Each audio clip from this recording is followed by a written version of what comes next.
et François Ferron sur un sujet que j'ai trouvé passionnant, qui est la thérapie cellulaire et les traitements neurostéroïdes pour réparer la moelle épinière. Vous savez que réparer la moelle épinière, c'est un grand challenge. Et François Ferron s'y intéresse depuis des années. Et François, merci de ta présence.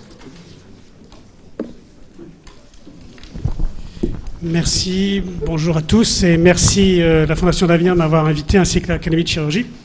Je remercie la Fondation parce qu'elle m'a suivi au cours de ces années et a permis de financer une partie de nos travaux. Je voudrais préciser pour les futurs candidats qu'une des bonnes choses de la Fondation, outre le fait qu'elle nous donne de l'argent, c'est qu'elle gère le budget, donc vous n'avez pas à vous occuper de ça. Tout est fait par la Fondation, vous avez juste à envoyer vos bons de commande et ils payent. Bon, dans les limites bien sûr de ce qui vous est accordé. Alors effectivement, on va rester dans la thérapie cellulaire et on va changer en revanche d'indication puisqu'on va dans la moelle épinière.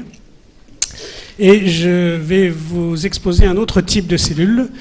Bon, rapidement, vous savez que donc, quand il y a un traumatisme médulaire, on distingue trois grandes phases. Une phase aiguë, avec une altération de la microvascularisation et une nécrose centromédulaire. On a une phase subaiguë, migration des cellules inflammatoires, phagocytose, kyste et astrogliose.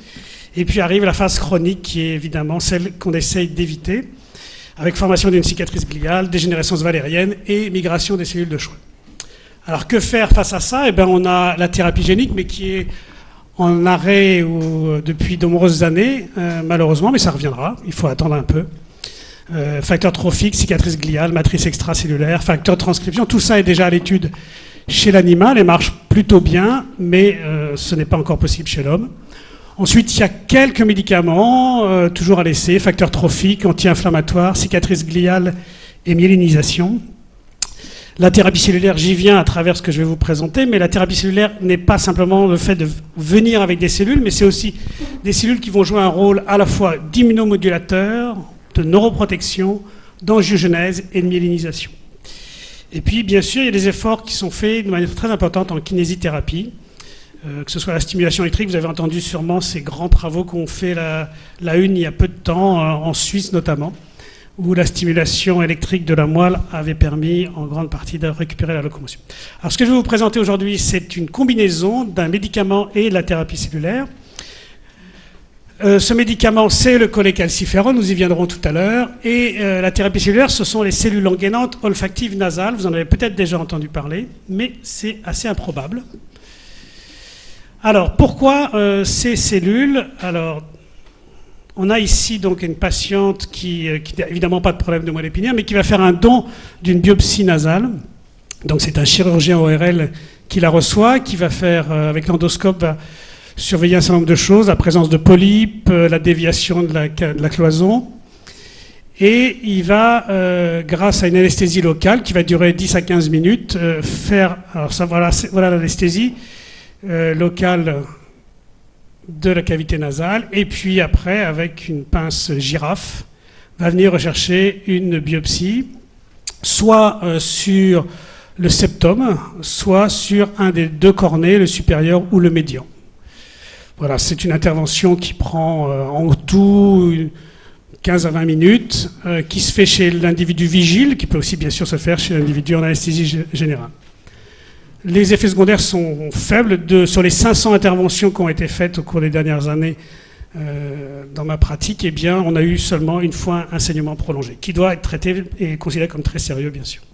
Alors, cette biopsie part dans un laboratoire, si possible de thérapie cellulaire. Mais quand même, avant de vous dire pourquoi nous utilisons ces cellules, je voudrais revenir sur une particularité exceptionnelle de la cavité nasale. C'est le seul tissu nerveux de votre corps qui est exposé à l'extérieur.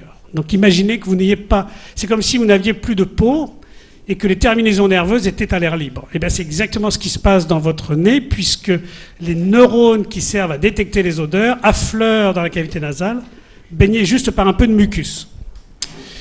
Et ça veut dire que si vous avez donc... le laser doit être ça... Voilà. Vous avez ici en coupe un épithélium olfactif normal avec des neurones matures qui vont détecter les odeurs, et ici vous avez des neurones immatures. Si vous avez un accident de la route, et bien souvent le cerveau va légèrement basculer et la lame criblée de l'acide moïde va couper les axones et vous allez avoir vos neurones qui disparaissent. Eh bien, c'est ce qu'on a représenté ici chez un animal, où là, on l'a fait en chirurgie, on lui a enlevé le bulbe, et les neurones disparaissent. Mais dans les jours qui suivent, les neurones immatures ici vont migrer et remplacer les neurones matures. Donc on a une capacité de neurogenèse permanente dans ce tissu. Et ce qui m'intéresse ici, ce n'est pas les neurones, mais c'est les cellules qui guident ces axones qui vont rejoindre le cerveau, en l'occurrence le bulbe olfactif. Et quand ils rejoignent le bulbe olfactif, ils sont engainés par des cellules engainantes. En gros, c'est ce plastique, il faut imaginer ce plastique, ce seraient les cellules engainantes, et qu'à l'intérieur, vous ayez des milliers de petits fils électriques qui seraient les axones. Alors, la théorie qui prévaut, c'est que si ces cellules, tous les jours, chez nous, nourrissent et guident des axones en formation, si elles le font dans le lait, elles doivent vouloir le faire ailleurs. Alors, il y a eu environ, c'est probablement un peu plus que ça maintenant, plus de 700 publications depuis 1984 sur ce type cellulaire. Et on sait que globalement, elles convergent pour dire que ça promeut la croissance axonale, la myélinisation, la locomotion, et aussi, mais ça c'est des études en moins grand nombre, la respiration, la sensibilité dans les membres et la fonction urinaire. Vous avez ici, par exemple, vous voyez, une cellule engainante en vert qui engaine et une autre en rouge, et avec leur prolongement, elles arrivent à engainer plus d'un millier d'axones qui partent vers le cerveau. On sait maintenant, c'est ce qu'on a fait, on a fait une étude anatomique, on est sûr de récupérer les cellules engainantes chez l'homme si on se place dans le plan vertical de la lame criblée de l'os ethmoïde. Donc ici, si vous soyez sur le septum, le cornet supérieur ou le cornet moyen, vous allez trouver des cellules engainantes.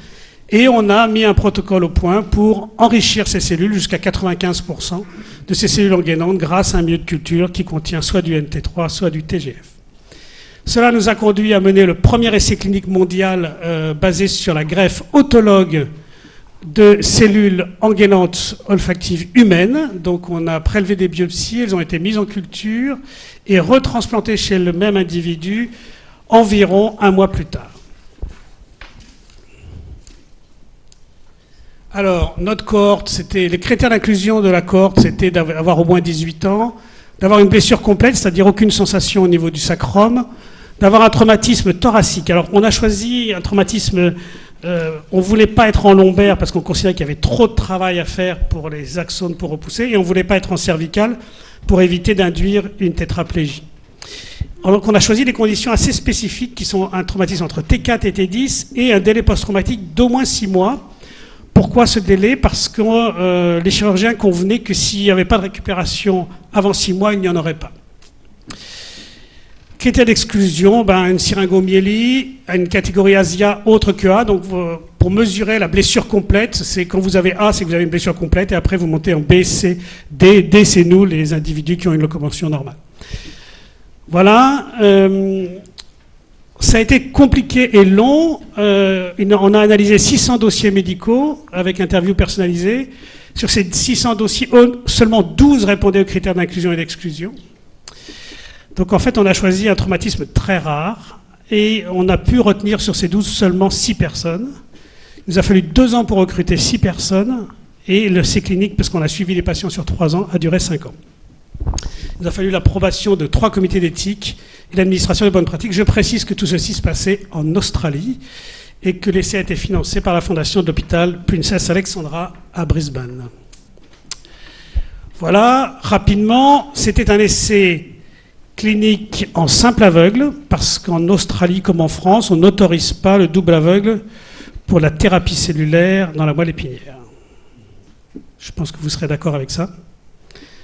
Mais pour éviter que l'évaluateur soit biaisé, on avait appliqué sur chaque patient un bandage dans le dos, pour qu'il ne sache pas ceux qui avaient été opérés et ceux qui ne l'avaient pas été. Les patients étaient évalués par pair, aussi toujours pour que l'évaluateur ne soit pas biaisé, et aucun résultat n'a été révélé aux patients et aux évaluateurs avant la fin de l'essai. Donc on a fait une batterie de tests, à la fois d'imagerie, IRM, examen ASIA, donc ça c'est le score à la fois moteur et sensoriel au niveau des membres, mesure de l'indépendance fonctionnelle, potentiel évoqué somatosensoriel, stimulation magnétique transcrânienne, douleur et santé mentale. Alors, c'était un essai de phase 1, 2A. Alors 1, bien sûr, la faisabilité et la sécurité. Et de ce point de vue, c'est concluant, puisque 3 ans après la greffe, nous n'avons pas observé d'effets secondaires, pas de douleur neuropathique, pas de détérioration de la condition, pas de formation de tumeur et pas de modification non plus de l'odorat, mais ça, on le savait que la biopsie ne nuisait pas au sens de l'olfaction. Qu'en est-il de la phase 2A? Alors, on a un résultat positif pour un des 3 patients greffés. Donc, vous vous souvenez, on a 6 patients en tout, alors qu'on s'attendait à en avoir au moins 20. Donc, on s'est retrouvé avec 6. 3 ont été greffés, et sur les 3 greffés, l'un a une amélioration de la sensibilité sur 3 segments, ce qui est quand même pas mal, de sa moelle épinière, mais les 2 autres n'ont pas eu d'amélioration de la sensibilité. Pas de changement dans les ciels ASIA, donc on est resté pour tous les 3 patients à A. Pas de changement dans les activités de la vie quotidienne. Les potentiels évoqués somatosensoriels ne sont jamais apparus quand on a stimulé les nerfs, et la stimulation magnétique transcrânienne n'a jamais activé les muscles des membres inférieurs. Donc on a un résultat limité pour la phase 2A. Alors pourquoi? Quand on analyse les essais qui étaient en cours en parallèle sur d'autres cellules souches, eh bien il conclut, alors il y en a un qui est fait avec des cellules, des macrophages, et les autres sont faits avec des cellules souches de la moelle osseuse.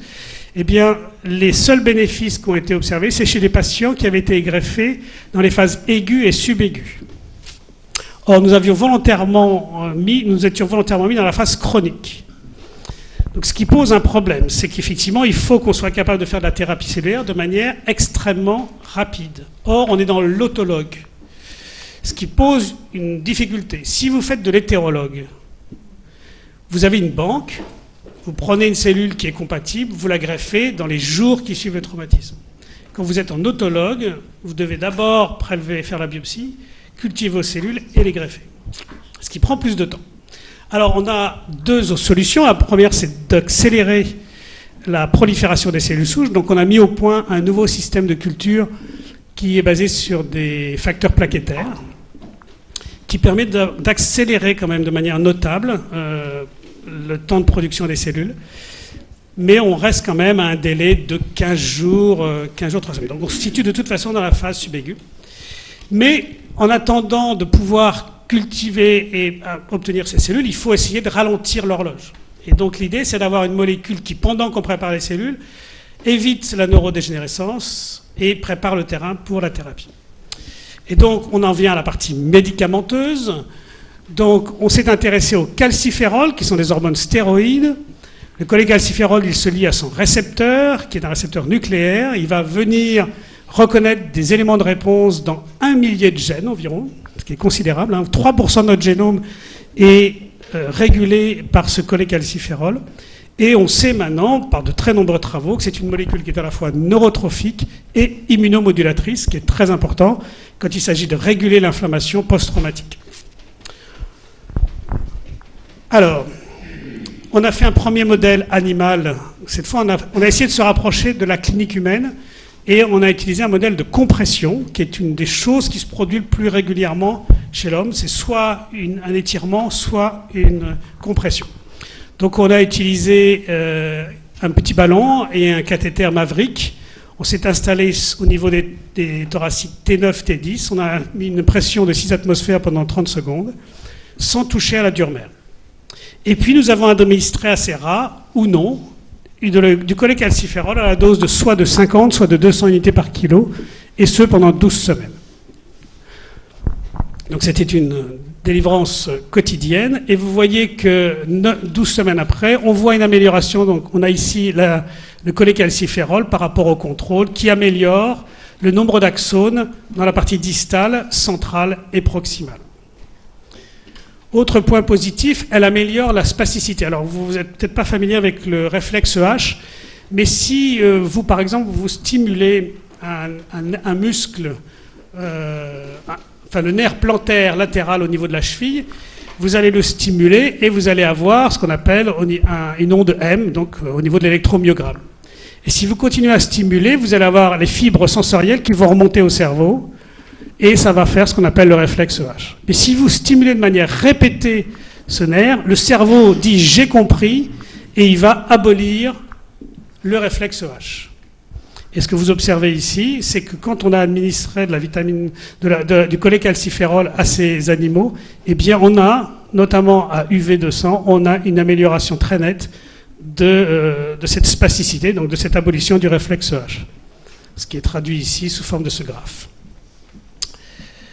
Après, on a voulu confirmer cela et on a voulu changer de modèle parce que comprimer la moelle épinière d'un rat, comme de n'importe quel autre animal, c'est extrêmement, y compris l'homme, c'est extrêmement douloureux et ça a des conséquences très fortes.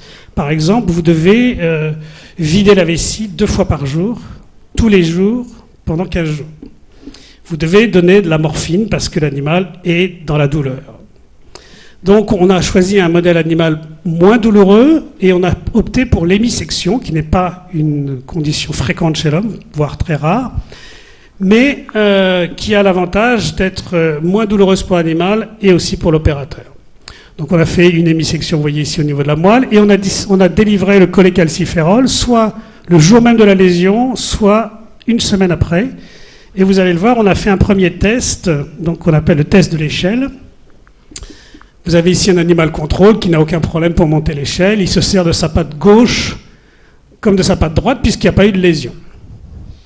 Maintenant, vous prenez un animal qui a eu une lésion une semaine au préalable de la moelle épinière au niveau cervical C2 et vous voyez qu'il est incapable de se servir de sa patte gauche.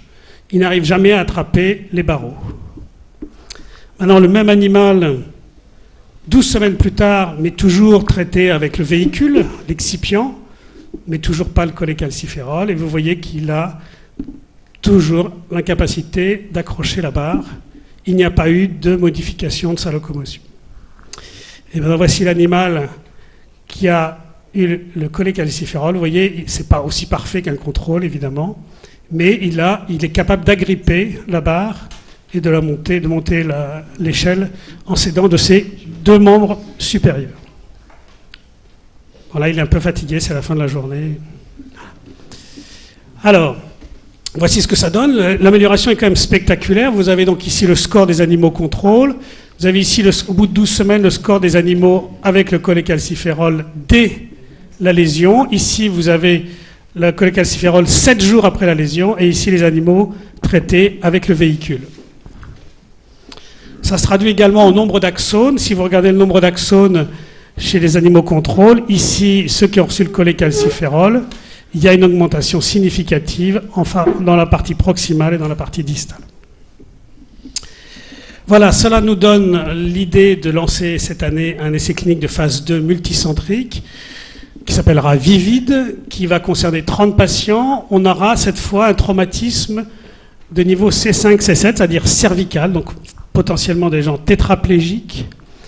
C'est un essai multicentrique de phase 2 qui n'est pas en double aveugle, ni même en simple aveugle, puisqu'il n'est pas contrôlé. Je vais vous expliquer si vous voulez pourquoi, mais donc il n'y a pas de groupe contrôle. L'inclusion sur 2 ans, et on suivra chaque patient pendant 1 an. Voilà, les critères d'inclusion, c'est toujours une blessure complète, donc un score ASIA A, avec un traumatisme au niveau C5, C7, et critères d'exclusion, tout ce qui se rapporte au cholécalciférol, donc anomalie connue de la machinerie du cholécalciférol, usage de médicaments influence cholécalciférol, hypercalcémie, insuffisance rénale et addiction. Les critères d'évaluation seront les suivants, donc juste quand même un mot sur le protocole lui-même. On va donner à chaque patient pendant 1 mois 200 unités par kilo par jour, puis les 2 mois suivants, on baisse la dose à 100 unités par kilo par jour, et on ira jusqu'à 50 unités après les 9 mois suivants. Notre critère principal, ça va être le score moteur ASIA. Alors on sait, et ça c'est maintenant bien établi depuis très nombreuses années, que quelqu'un qui a une blessure au niveau C5, C6 ou C7 récupérera au mieux 10 points sur ce score moteur. Et donc, notre objectif, c'est d'augmenter d'au moins 10 points, cette augmentation de 10 points, de passer de 10 à 20 points, pour prouver qu'effectivement, le cholécalciférol a un effet bénéfique. Critères secondaires, le score ASIA sensoriel, les douleurs neuropathiques, la spasticité et la qualité de vie. Voilà, mes conclusions sont les suivantes. La greffe autologue de cellules engainantes nasales est faisable et sûre. Les cellules doivent être implantées dans la phase subchronique au plus tard. et la prolifération des cellules peut être accélérée. Côté calciférol, on a la conviction et une quasi-certitude que c'est une molécule à la fois neuroprotectrice et neurorégénératrice, que cet essai clinique de phase 2 devrait s'installer dès cette année. Et en parallèle, chez l'animal, on va tester un traitement combiné, c'est-à-dire qu'on va essayer de faire un traitement vitamine D préalable et après, dans la foulée, la thérapie cellulaire avec les cellules olfactives. Voilà, je dois dire j'ai dit nous tout au long de ce topo, donc je voudrais préciser qui est nous. Donc voici l'équipe marseillaise. Tous n'ont pas travaillé sur ce sujet, évidemment, mais c'est une grosse partie de l'équipe. Je voudrais signaler l'importance de Jean-François Chabas, qui était l'élève de Guy Magalon, qui a fait un travail remarquable sur cholécalciférol et nerfs périphériques. Yatma et John, qui ont travaillé sur le modèle de compression. Et nos électrophysiologistes, qui n'appartiennent pas à l'équipe, et qui est une collaboration marseillaise, Patrick Decherchier et Thierry Marquez, qui donc sont les électrophysiologistes. Voilà, et je termine avec un mot provençal que je ne parle pas, Grammaci Forso, merci beaucoup.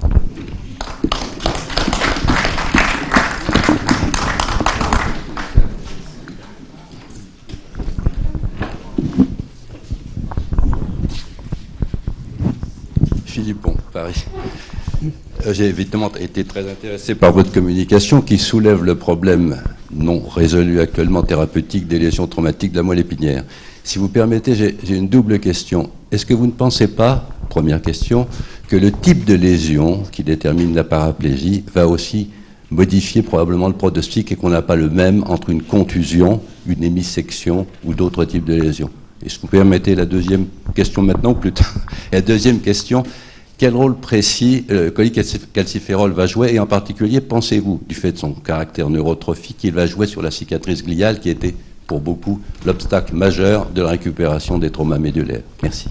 Alors, deux questions particulièrement intéressantes. Alors, la toute première, oui, il y a eu assez peu de travaux faits à post-mortem chez l'humain avec, je connais 2 banques au monde, il y en a une à Miami et une en Australie, où il a été étudié la conséquence spécifique d'un traumatisme. Et ça change tout.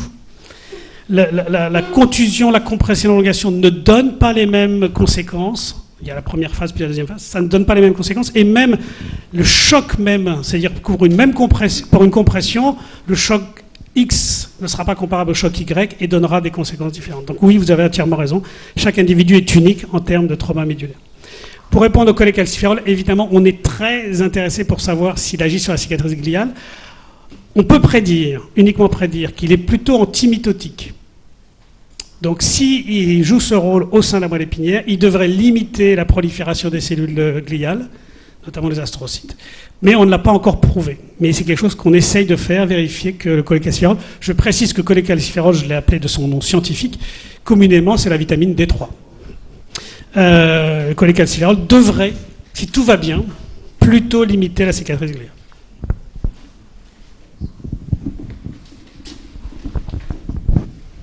Philippe Montupet, Paris. Merci infiniment pour l'exposé très passionnant que vous nous avez livré.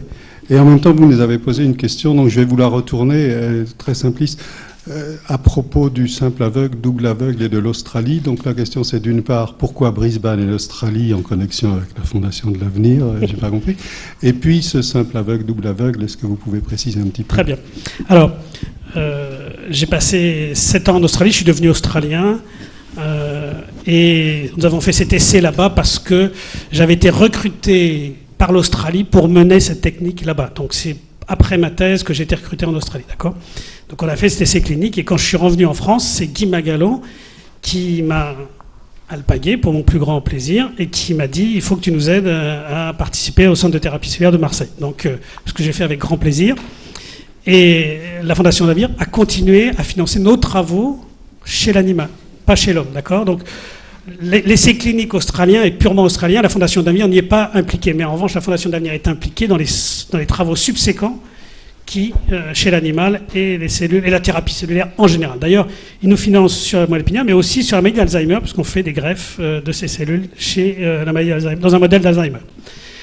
Maintenant, double et simple aveugle. Alors, pourquoi un simple aveugle? Parce qu'en France et en Europe et en Australie, contrairement aux États-Unis, le placebo interdit d'ouvrir la moelle épinière d'un patient pour y introduire du milieu de culture. Seuls les Américains le font. D'accord ? Donc le patient savait qu'il était dans un groupe contrôle ou dans un groupe greffé. Les évaluateurs ne le savaient pas. Mais les individus de la cohorte le savaient. Donc c'est pour ça que c'était un simple aveugle. On complique encore les choses, on les simplifie plutôt à Marseille, puisque maintenant on va faire le cholécalciférol sans groupe contrôle. Ce qui paraît bizarre. En fait, on avait même songé à introduire un groupe contrôle, mais on va pas le faire. Pour deux raisons. La première, d'abord c'est une indication finalement assez rare et on n'a pas tant de patients qui sont prêts à être prêts à rentrer dans un essai clinique. Mais surtout, on prend une condition qui est tellement bien connue, l'histoire naturelle de ce traumatisme est tellement bien connue, qu'on sait qu'il ne peut pas y avoir plus de 10 points de récupération quand on est traumatisé au niveau C5, C7. Et donc, introduire un groupe contrôle, finalement, n'amène pas grand-chose.